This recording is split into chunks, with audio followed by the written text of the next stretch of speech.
दोस्तों नमस्कार। मैं संजय कुमार। आज हम लोग कैकेयी का अनुताप पाठ का अंतिम वाला हिस्सा पढ़ेंगे। तो शुरू करते हैं। कुछ और कहूँ तो उसे सुनेंगे सब क्यों, मुझको यह प्यारा और इसे तुम प्यारे, मेरे दुगने प्रिय रहो न मुझसे न्यारे।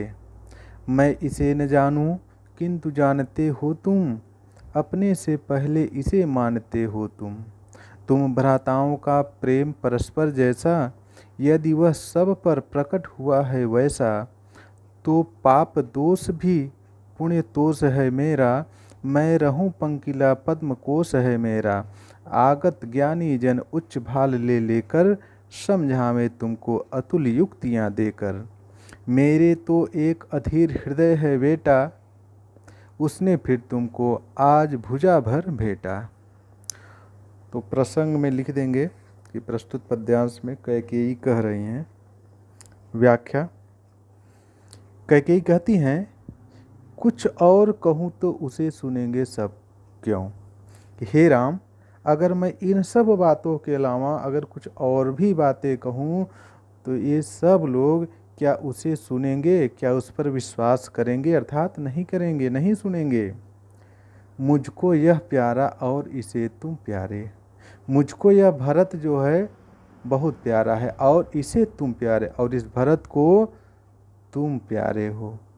कहती हैं, मुझे यह पुत्र भरत प्यारा है और इस भरत को तुम प्यारे हो। मेरे दुगने प्रिय रहो न मुझसे न्यारे। इसलिए हे राम, तुम मेरे लिए दुगने प्रिय हो गए हो। अब रहो न मुझसे न्यारे, इसलिए अब तुम मुझसे अलग मत रहो।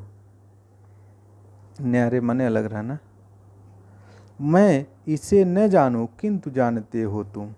मैं अपने इस पुत्र भरत के गुण दोषों के बारे में नहीं जानती, लेकिन तुम इसे अच्छी तरह से जानते हो, भली भांति जानते हो इसकी अच्छाइयों बुराइयों के बारे में।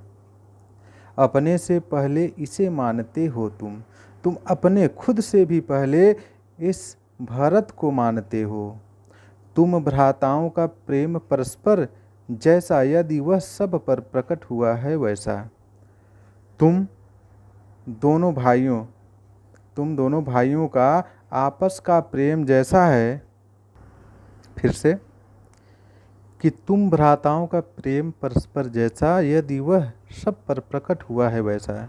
कहती हैं कैकेयी कि हे राम, तुम दोनों भाइयों का आपस का प्रेम सब पर जिस प्रकार प्रकट हुआ है, उससे मेरा पाप दोष भी पुण्य के संतोष में बदल गया।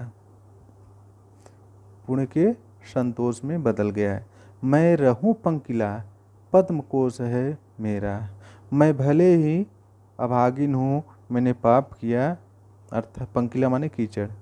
मैं रहूं पंकिला, मैं पापी हूँ, मैं कीचड़ के समान हूँ, लेकिन मुझे यह संतोष है कि मेरी कोख से उत्पन्न होने वाला भरत पद्म कोश अर्थात निर्मल कमल के समान है।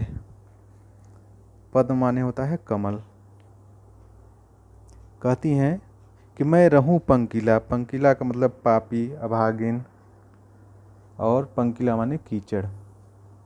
तो मैं रहूं पंकिला, कहती हूँ मैं अभागिन हूँ, मैं पापी हूँ और मैं कीचड़ के समान हूँ, लेकिन मुझे यह संतोष है कि मेरा पुत्र भरत पद्मकोश कमल के फूल के समान निर्मल है।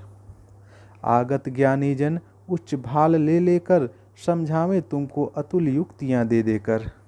आगत माने आने वाले, भविष्य में आने वाले ज्ञानी लोग अपना ऊंचा मस्तक, विशाल मस्तक, चौड़ा मस्तक ले करके तुम दोनों भाइयों के प्रेम को उदाहरण स्वरूप अतुलनीय युक्तियां दे दे करके लोगों को समझाएंगे। मेरे तो एक अधीर हृदय है बेटा, मेरे तो एक अधीर हृदय है बेटा। कैकेयी कहती हैं कि लेकिन हे पुत्र, मेरे पास, मैं तो एक माँ हूँ और माँ के पास एक अधीर हृदय है, उसने फिर तुमको आज भुजा भर भेंटा। उसी अधीर हृदय ने आज फिर तुमको अपनी भुजाओं में भर कर घर वापस लौट चलने के लिए कहा है या कह रहा है। फिर से यहाँ से देख लें। आगत ज्ञानी जन उच्च भाल ले लेकर समझावे तुमको अतुल युक्तियाँ देकर।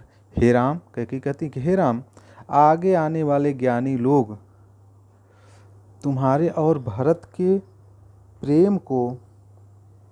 प्रेम का प्रमाण दे दे करके अपनी श्रेष्ठता सिद्ध करेंगे, अर्थात अपना ऊंचा जो मस्तक जो है, भाल माने मस्तक, अपने मस्तक को ऊंचा करेंगे गर्व से। लेकिन उससे मुझे क्या, मेरे तो एक अधीर हृदय है बेटा। हे बेटा, मैं एक माँ हूँ और मेरे पास एक माँ का अधीर हृदय है, और उसने फिर तुमको आज भुजा भर भेंटा, और वही हृदय, अधीर हृदय, आज तुमको फिर अपनी भुजाओं में भर करके घर लौट चलने के लिए कहता है। बस इतना ही।